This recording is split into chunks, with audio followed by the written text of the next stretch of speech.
Society.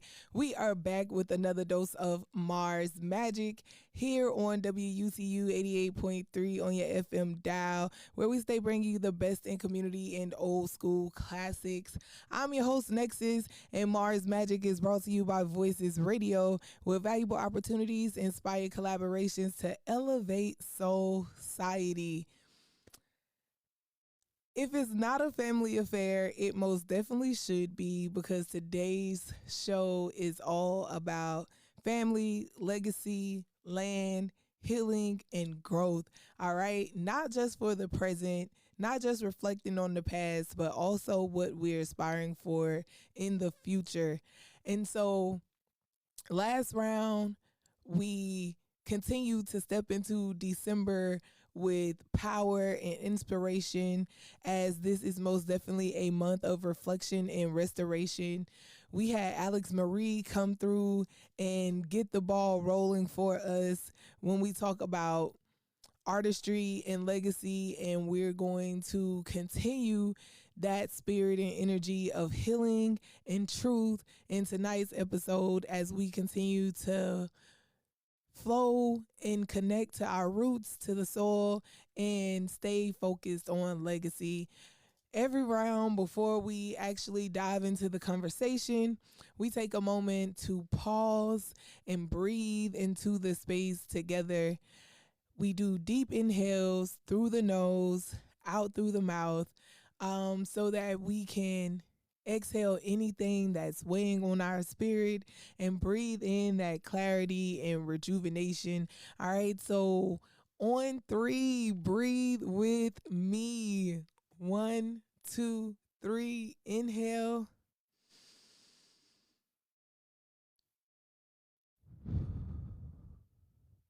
And release the tension from the day. I think we might need to do that one more time. 1, 2, 3.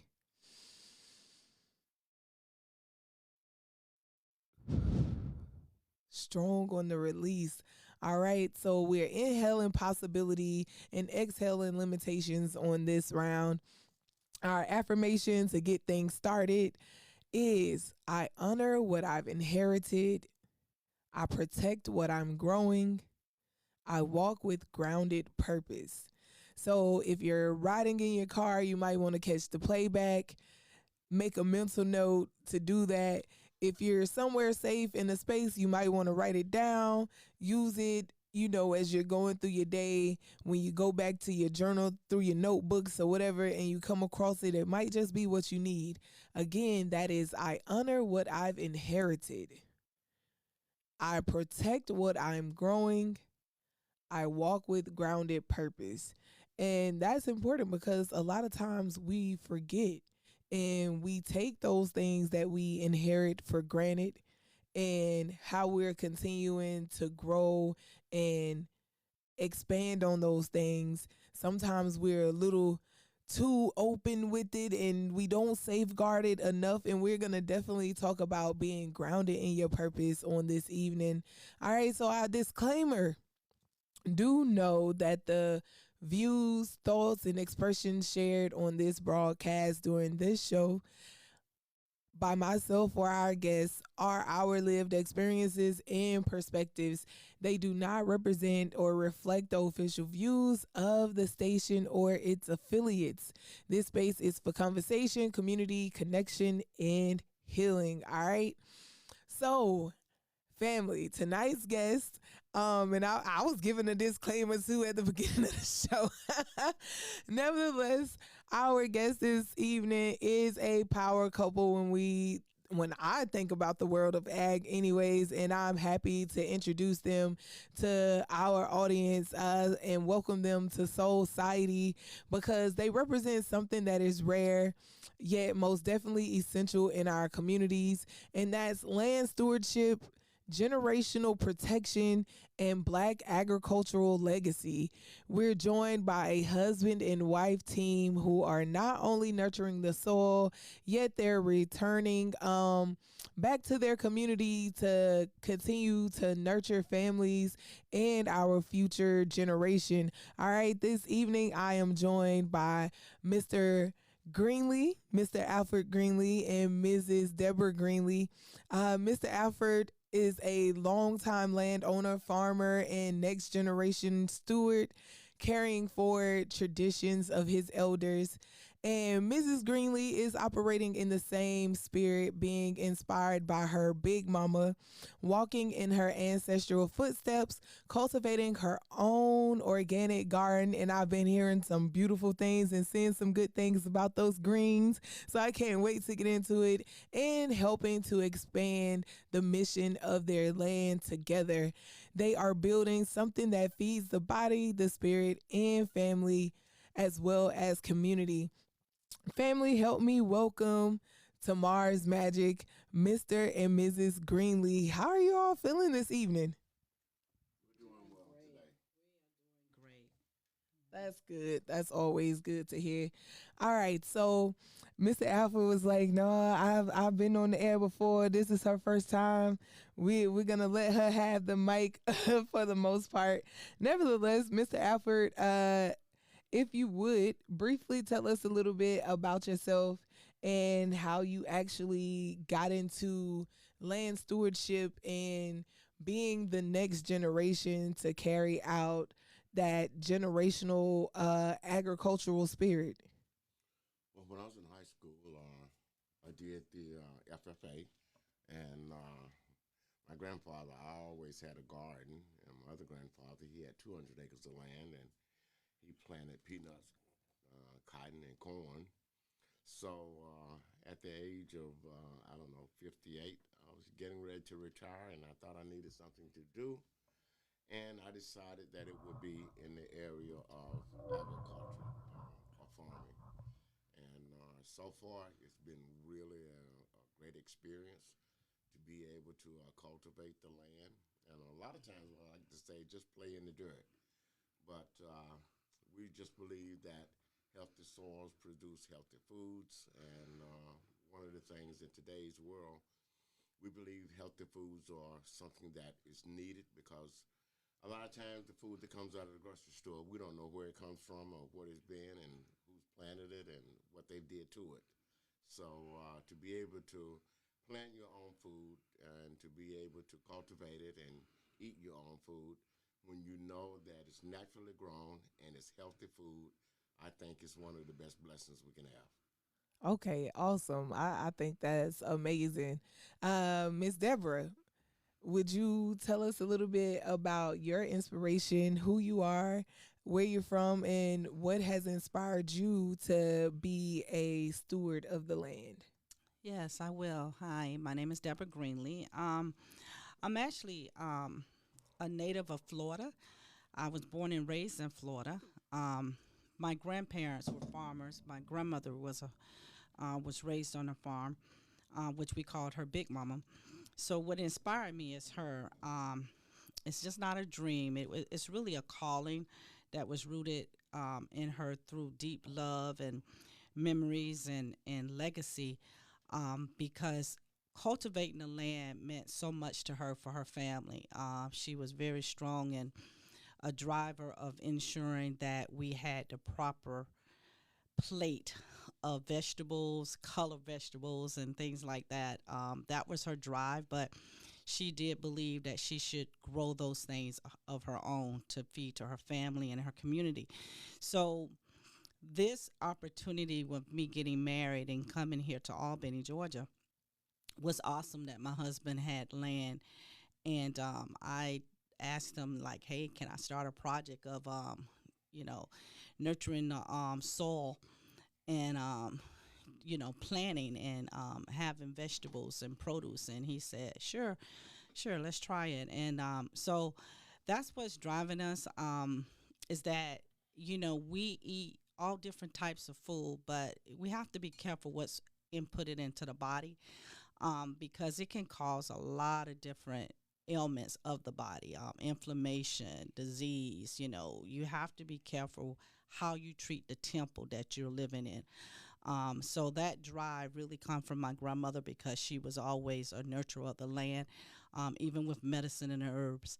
Um, I can remember growing up and mint tea was her thing that, hey, let's clean you up with your mint tea. Let's get you healthy. Or then it came to the talum. Let me clean you up with your talum and just, pat you down with this so your nostrils can open up. So that's always been a passion. And I'm looking forward to expanding our land that we currently have in our generation.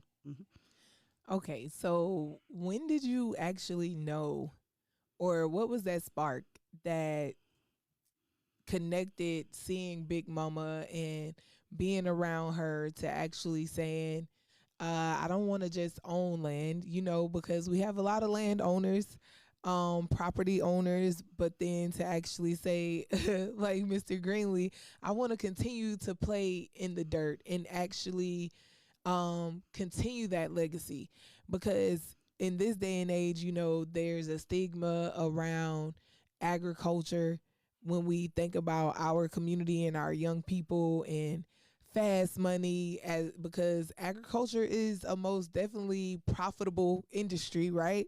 Right. However, it's not always as quick, or it doesn't appear to be as easy as some of the other things that young people are into these days. So when we talk about being next generation, what did that look like for you, or what helped to transform you doing something else in life into agriculture? Actually, my husband opened up that door of opportunity for me.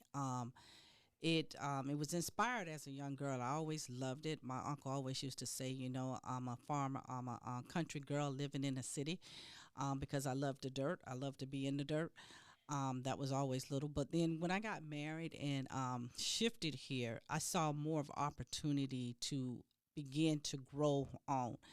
And my thing has always been, when me and my husband started, was that legacy is very important. Let's build the legacy of the Greenlee family. Let's build it out to where our children can cultivate the land and introduce them to it. So that's been my drive right now, is that cultivating the land, giving fresh food to the community, being there as a local farmer, being able to reach and touch a neighbor that's in the community is awesome, because you can offer something that they can't maybe not reach to the store to get. So making that difference in our community and in our family is very important. I'm looking forward to growing and expanding with my husband. But I think the connection point started off at a very early age, and not even realizing how important it was to grow your own food when you're watching your grandparents do it. It was a natural thing to them. So watching her grow it and then beginning to learn as I grew, and looking at the land even more and more as I got here, I understood how important it was to make a shift out of the local markets into our own soil, nourishing the soil so we can nourish the soul like we need to. Yeah. That's right. So, Mr. Greenlee, you spoke earlier about being a support system, right? And so, how does that look? Actually being able to have someone who is supporting you, and you in turn be able to support them in their vision when it comes to the land and maintaining family legacy. Maintaining land and having a relationship is pretty awesome, because it gives you more time that you can be together, and you look at the things that you accomplish on a daily basis. Those things are rewarding. So that is extremely helpful, I think, and I think it improves the relationship a lot. Okay, sounds good. I would have to agree, because I think when we can have that deep relationship with ourselves as an individual and have that connection to the land, because the land helps us to really connect with ourselves, right? And learn ourselves and kind of figure out who we are, what's important. And so being able to have someone to share in that with you has to be amazing. Because I know as a young woman, it's kind of difficult, like on the dating scene or life scene, when it comes to like, what? You really want to do that? You trying to be gardening and growing stuff? And it's like, yeah, why not? Like, look at the world around us. Like, and everything should, in my mind, say, let's grow. You know what I'm saying? Let's plant something, build something, maintain land, because land is one of those resources, again, that we can't grow any more of it. You know, it is what it is. If anything, we're continuing to take away from it. And so it's important to be able to give back to it as a land steward. And I heard you mention your children. And so what does that look like when it comes to them embracing not just the land in itself when we talk about land ownership, but actually picking up and becoming stewards of the land themselves and having their hands in the dirt?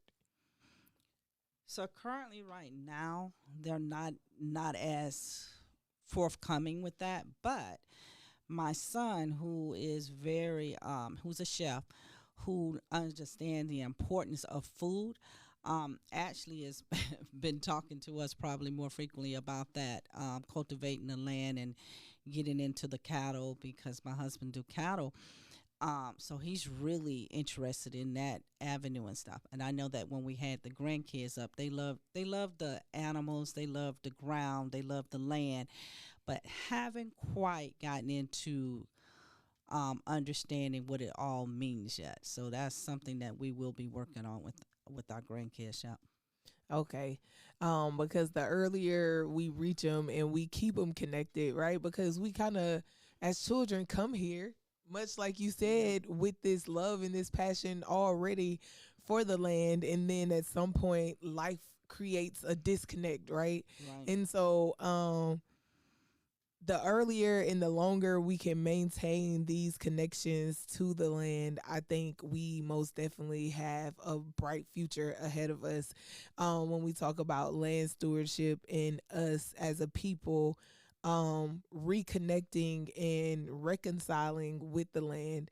And so when we talk about what's growing and what's being produced and what type of farmers and growers you are, because there's a range, right? Because like you said, your husband's a cattleman. And so what are you growing, or what do you look forward to growing in the future? So currently, right now, we're growing a specialty crop, which is our collard greens. That has been in the ground for about 60, 70 something days now, coming up on 85 days. So we're getting ready to harvest those. We're looking at specialty crops more to go into the community, because what I'm finding is that what you probably need is more specialty crop than just your normal crops that are available to you. So we're looking more into specialty crops and more organically grown, staying away from the chemical-based type of thing, making sure that our compost is available to us, making sure that we're nurturing the land like we should, and then regenerative practices where we're not doing too much tilling of the soil, but just making sure that cover crop is there with that land and that we can keep it growing. Because when you go out into our greenhouse, you will see that just the natural grass is there, along with with it coming up, the collards coming up very good and nicely, and we try to maintain that and monitor that very closely of what is out on the land. Mm-hmm. Okay. Any other livestock outside of the cattle, or is cattle the primary livestock? Primarily right now, our livestock is the cattle. We do have horses that we have out there. Another area that we're going to be looking into is our chicken. And that will be just to lay eggs. So we will be looking into that, and that will come out like next year. Okay. Awesome. All right. So I think we've given the people a lot to process so far. At this time, we're going to take us a brief musical break. Don't you touch that dial. Don't you go anywhere. Stay right here connected to Marz Majik. We have more from Mr. and Mrs. Greenlee after this.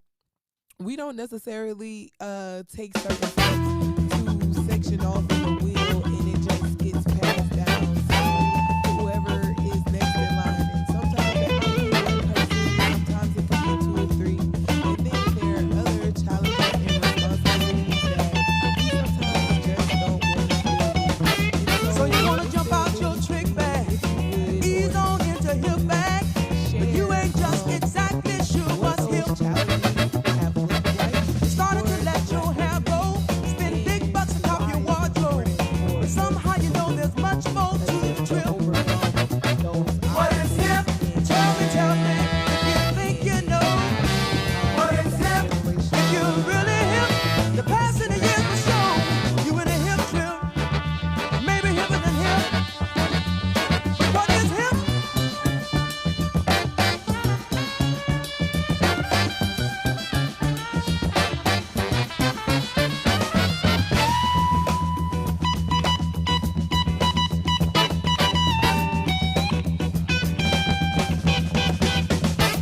has land and would like to have information on a direction into how to make that land a productive land, they can contact Southern Farmers Collaborative Group, and they will be much more happy to assist.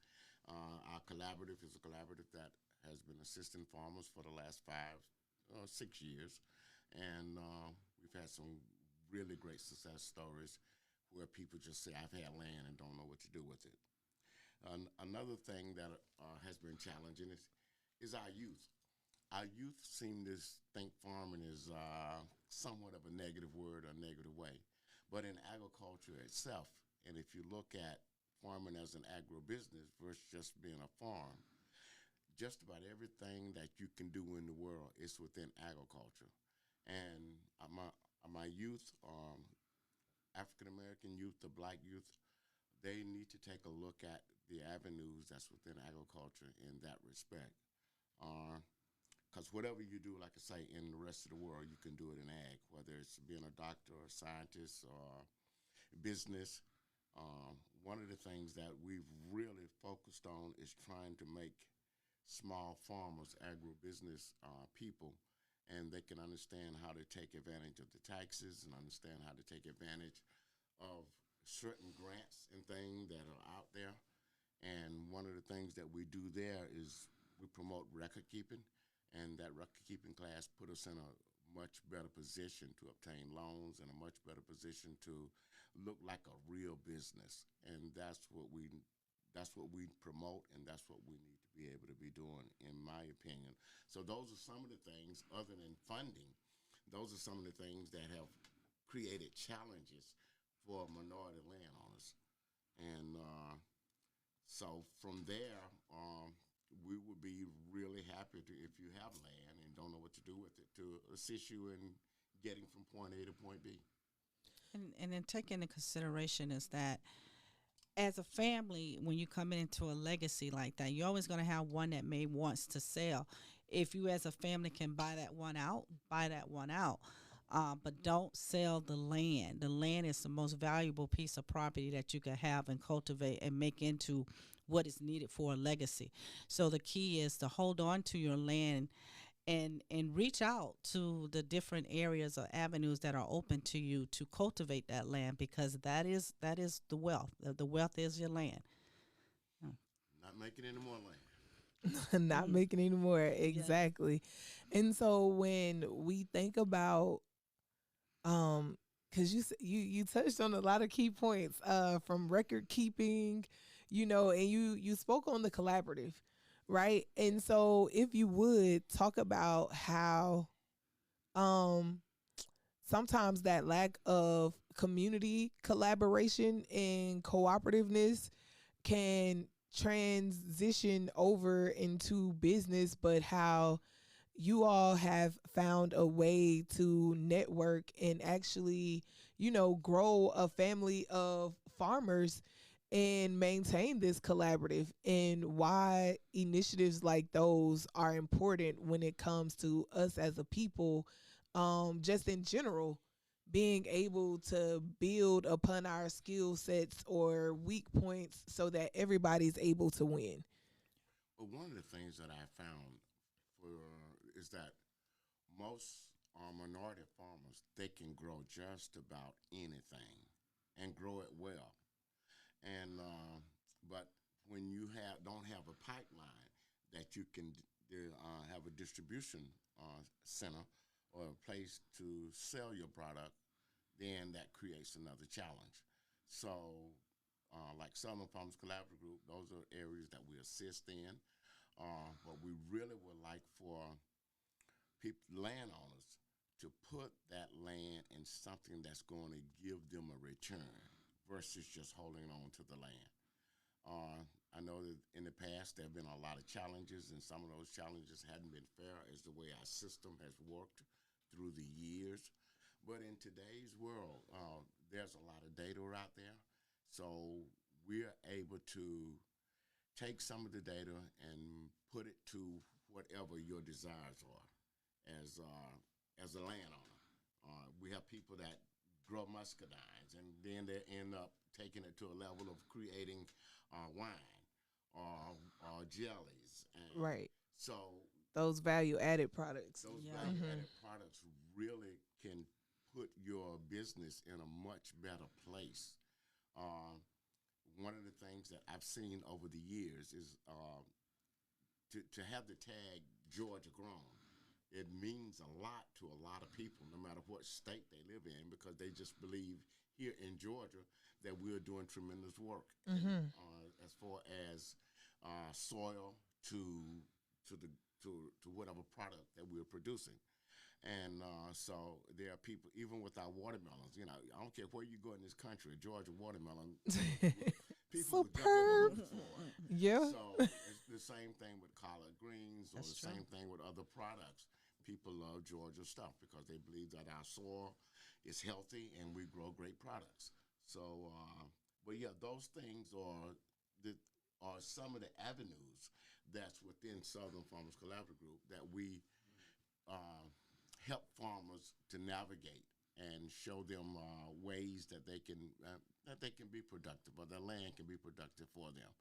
And as Ms. Greenlee was saying earlier, that thing about selling the land, we really need to get that out of our spirit. That's the wrong thing to ever have in your spirit, is not making any more land. So we need to learn how to keep the land, how to make the land productive, and how to make the land take care of us as well as we take care of the land. Yes. Okay, so speaking of us taking care of the land and the land taking care of us, you both come from generations past where there's been land stewardship and cultivation. So what have you taken on since you all have actually been landowners and those soil keepers yourselves? What core values have you gained in that you would share with others? Well, one for me, those the core values would be is being a good steward. You know, our Father in heaven, He teaches us that what we should do is be good stewards of whatever we're entrusted with. So if we're entrusted with the land, we have to be good stewards of the land, and that means we can't just rob the land of the natural minerals and of in it. We have to put them back in it, whether it's being natural and growing cover crops, or whether it's doing the right amount of fertilizing. That's not that is Not that is good contaminant. fertilizer. So those type things are the things that we do to try and be good stewards to the land. Any core Yep. values you've picked up, Mrs. Greenlee? It's understanding the land, right? Land is here to heal. Land is a purpose of healing the body and the soul. Okay, and I think a lot of people take away the nutrients that's in the land. Okay, and if we return back to the soil, the land, if we return back to our soil, and just put your feet on the soil, really put your feet on the soil, feel the land, and begin to understand that this land was given for a purpose. If we nurture the land like we should, we would get out of the land what is needed. Okay, it all started in the beginning of creation. The land was given for purpose. It was given for the to heal the body, to take care of the body, to feed the body, to nurture the body. If we return to those core values of understanding what the true land is about, we all would not be worrying about how we're going to get our food. We really wouldn't, because we can cultivate that in a pot. We can cultivate the soil in a pot, right? So even though someone is living in an apartment building or wherever, you still can receive what's in the land and cultivate it. And that's what we need to be looking at. We need to be educating it a little bit more. Okay, I like that. Are there any traditions or ancestral wisdoms that you would like to share about land stewardship? Because I heard you mention cover crops or those healthy fertilizers. What do they look like, or what are some methods that Big Mama or great great granddaddy used that you still implement today on the land? Well, one of them we do for fertilizer is we do use horse manure. We usually let it sit up for anywhere from 6 months to a year before we use it. Mm. But it grows really great products, whether it's on your greens or your beans or peas or whatever. So So that is like the biggest one that I see. And even when it comes to trying to deal with insects, a lot of times we'll use Dawn dish detergent and mix it with something else, so you don't have to go out and purchase the Harsh harsh pesticides. Right. pesticides to put on to keep the bugs and things away. So those type things are the things that I feel that I watched from my grandfather. So Okay. and they work even today. So many times we want to be microwave. Right. We want to run to the store and get something and just put it on there. And sometimes that's not the best thing, especially if you got to put it in your body.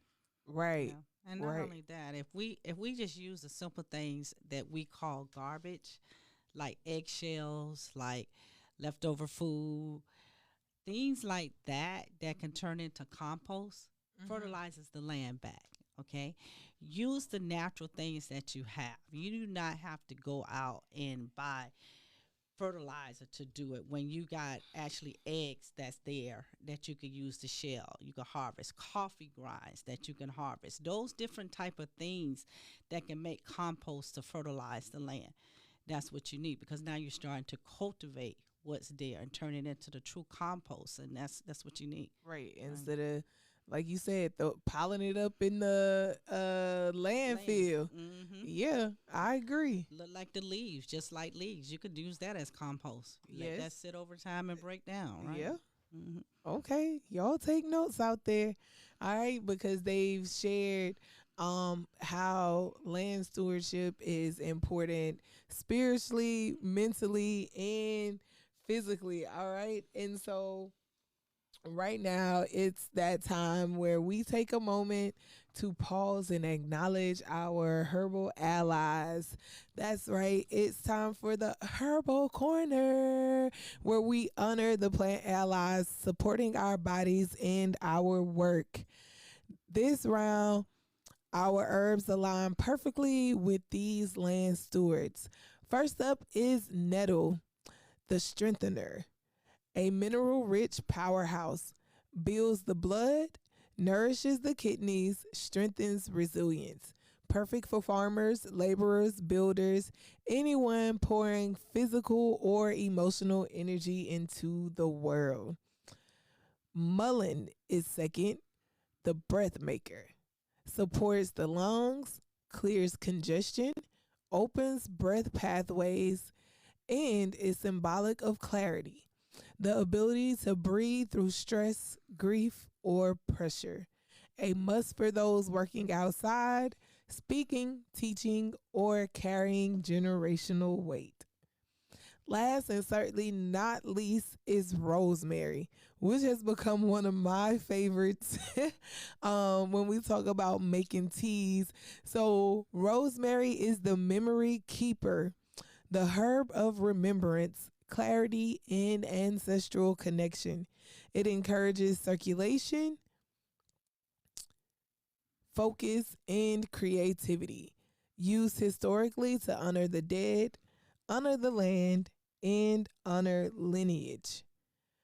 Mr. and Mrs. Greenlee, do either of you work with herbs or enjoy herbal teas or have any day to day routines that help to keep you grounded and focused with all of the work that you all do on a daily basis, pouring into the land? But what are some of those routines that you would like to share that help you maintain focus and, what do we say, that sense of peace and clarity? I think one of the things that I enjoy is my herbal teas, like my ginger and my turmeric. I love that, and I love my hibiscus tea. But one of the things that I found that is a good depressant to depress the stress that you may be carrying in your body is called holy basil, Mm-hmm. which is very good for the body. Toasty. Yeah, it is. Basil is very good for the body to help get rid of that stress. Take it like two times a day, and I usually do it as an extract. But that's a very good one. But if we get back to that basis of our herbs and everything, the natural herb herb based community of medicine, You will find yourself alleviating a lot of things that's already in your body, inflammation, stress, things that cause the body to react. And a lot of time it's the food that we eat that causes those reactions. So I think herbs is a key component to our overall makeup, key component to us for health. I just want to add one more. One that I use is honey.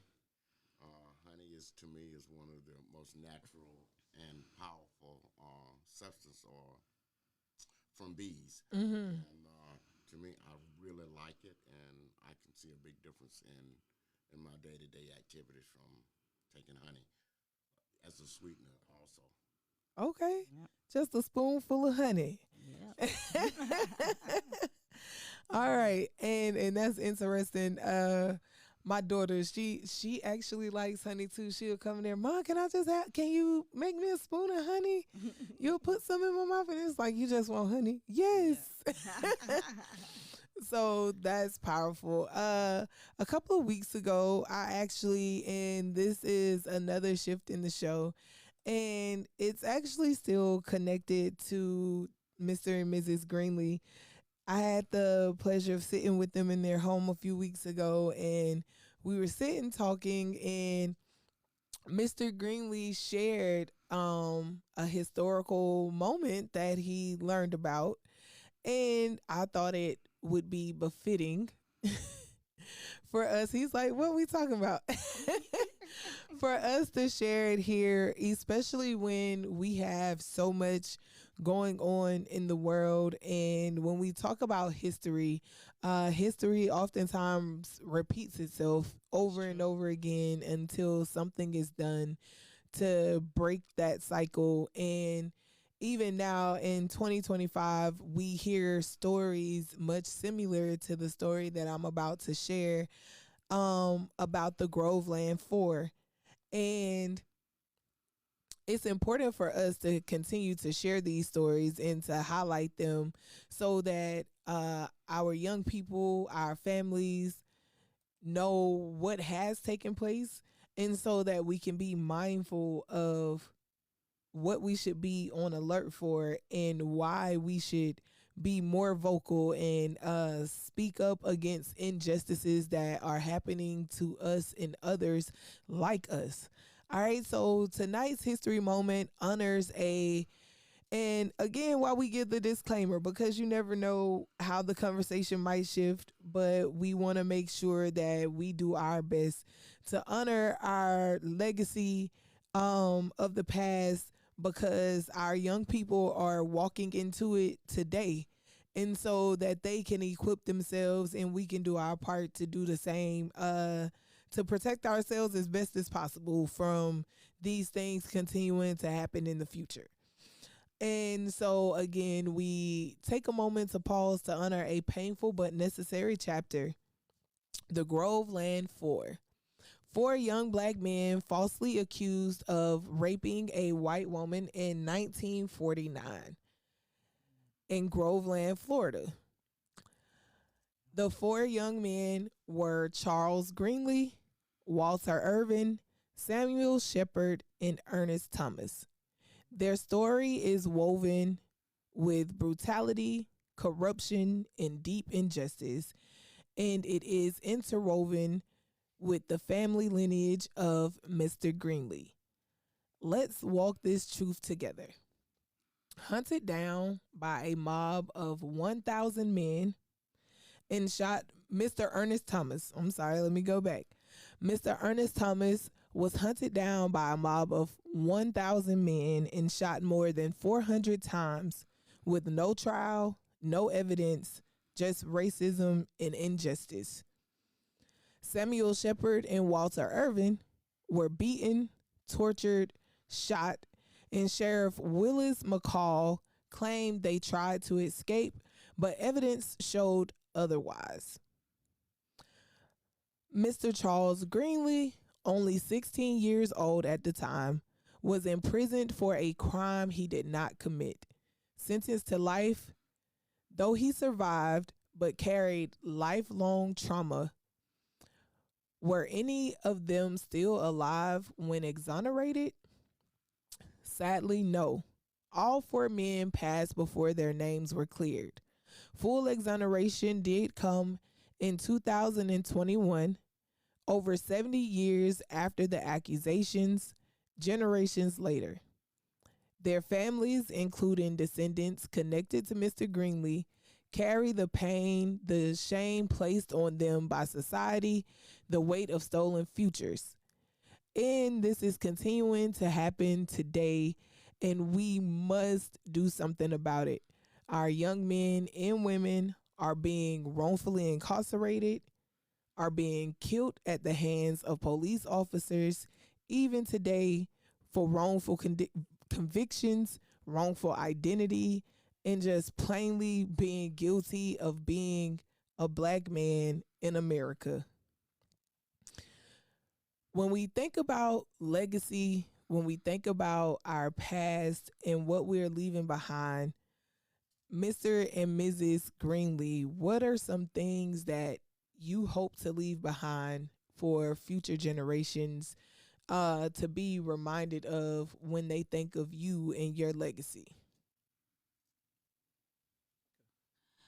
So, one of the things we want our legacy is to be formed around is that it's love that we all have in a family that grows up together. It's the nurturing part of life that we share. We want our family and our legacy to live on, to be able to nurture families that's not only within your family but outside of your family, your community. Share what is there, because there was a time that families would come together and share and break bread together. And those are those times there where you begin to nurture and love each other. So your legacy should be a moment of cherishing, loving, and caring. That it will continue through generation to generation to generation, without looking for a mighty dollar, but always giving back to the community and giving back to one to love on, the one that's in need or one that may not even be in need, but you still share what you have. And that's the key. So our legacy is about sharing and caring for our communities and the ones that we love. Anything you want to share? The other part of our legacy is about love, and love for our family and love for our community, and just being able to have an impact that somebody would say they did a great job while they was here, or they did something that was beneficial to more people than themselves. That's right. So to me, that sharing that type of love is the best thing you can do in a legacy. All right. So, do you all have any upcoming events, or what can we look forward to from the Green Table Garden? Family, the family garden. Yes, the family garden, Yeah. the Green Family The Garden. green family garden. So what we have coming up is that we're getting ready to harvest our collard greens. They should be available by the 23rd of this month. So we're going to start harvesting them. If you're interested in them, you can please give us a contact at 352 and or I'm gonna give you my husband number too, 229-869-5755. But we're getting ready to harvest our greens before the holidays come in. A lot of people want to probably go a little earlier, but if you are interested, just give us a call, and we'll be more than happy to harvest for you. And then I think do you have an event coming up? You have another event coming up for Southern Farm? Well, we will have our conference coming up in March. We don't have the date, but we'll be sure that the radio station has it and put the information out there for the people. But at Green Oak Farm, and that's what the name of our farm is Green Oak Farm, and the name of our vegetable is Family Table Garden. And so at Green Oak Farm, we do Angus cows. We grow the best hay in Southwest Georgia. Say it with pride. Yes, and other than and what else? We do the cows, the hay, and then family table garden is doing the vegetables. Right. So, and also this time of year we do oak wood. So we're diversified in those levels with the oak wood, the hay, and the cows, and then family table garden will be doing the vegetables, and right now just collard greens. Right. Okay. All right. Sounds good. Also on Friday, if you're interested in celebrating the arts, the brother Christopher Jenkins will be hosting a showcase at the A.E. Jenkins Gallery on Jackson Street from 6 to 8:30. All right, so if you're interested, tap in with him in that. Also, if I'm not mistaken, the Southwest Georgia Project is hosting an event on Friday around rice. So if you would contact the Southwest Georgia Project for more information on that at 229-430-9870. And Arbor Day 2026, a community forestry and cultural festival. It is free and open to the public. It's a celebration of forestry, education, and community wellness with live entertainment, a tree planting ceremony, and kids corner. This will be held Saturday, February 21st, 2026 from 11 to 2 p.m. at the Virginia Walker Park in Athens, Georgia. This event is hosted by the Regenerative Institute for Community Education and Black Sustainability. If you're interested and want more information on this event, feel free to email Joffe Wright at JOFFEWRGHT at gmail.com, or you can call 229-234-9909. All right, we would love to have Southwest Georgia pull up in Athens and represent and show out for this community Arbor Day festival, because it's all about forestry. 100 trees will be planted on this day. So bring your volunteer groups. If you're a performer and you're interested in performing, you want to bring some of those greens, Mrs. Greenlee, we most definitely have vendor spaces available. All right. So again, thank you all for joining us here on Marz Majik and for sharing your stories with us. Before we close out, are there any last words of inspiration or motivation for a new beginning farmer, someone who hadn't thought about farming yet, or a family that might be battling when it comes to what to do with the land that they're in possession of? Yes, if you're in that particular category, you can always call Alfred Greenlee at 229-869-5755, and we will put you in touch with Southern Farmers Collaborative Group, and they will be willing to assist you in some areas to do with the land. One of the things that I just thought of for our youth, and today for some reason youth are always on my mind, but for when our kids think that eggs come from the grocery store versus actually coming from chickens or laying chickens or any other produce that we eat, that it comes from the grocery store. I think we need to do much better in letting our kids understand that how things are grown, how things are harvested, how things are put into the grocery store, that they can, and I think that may help kids to have a much better direction as far as an understanding of agriculture or understanding of farming and how to grow things. My wife said earlier, we looked at container gardening. There are people that live in apartments and they grow their tomatoes, they grow their cucumbers, they grow their lettuce, because you could do it in a 5-gallon bucket or a flower pot. And those are things that can be really rewarding to eat your own food that you've grown. So that'll pretty much do it for me as a closeout, except for have a Merry Christmas and a blessed New Year's, and Yes. be talking to y'all soon. Yeah, we would like to thank all of you for listening to us, and then we would always invite you out to, you don't mind if I say, Oak Ridge Baptist Church next Wednesday night at 9 p.m. in the evening to celebrate our New Year celebration. Be welcome to come in and join us under Dr. Yao. Amen. All right, sounds good. Family, I'm so excited to have these individuals in the studio with me. Yes, I finally got them here. All right, and this has been a rewarding conversation around land, family, and legacy.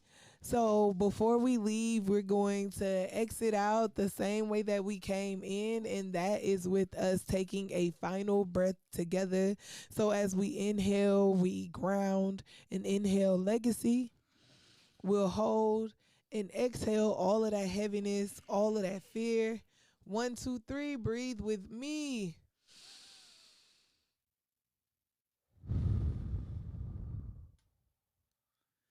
Yes, y'all. Oh, go one more breath. Okay, let's do it one more time. Yes. 1, 2, 3, inhale.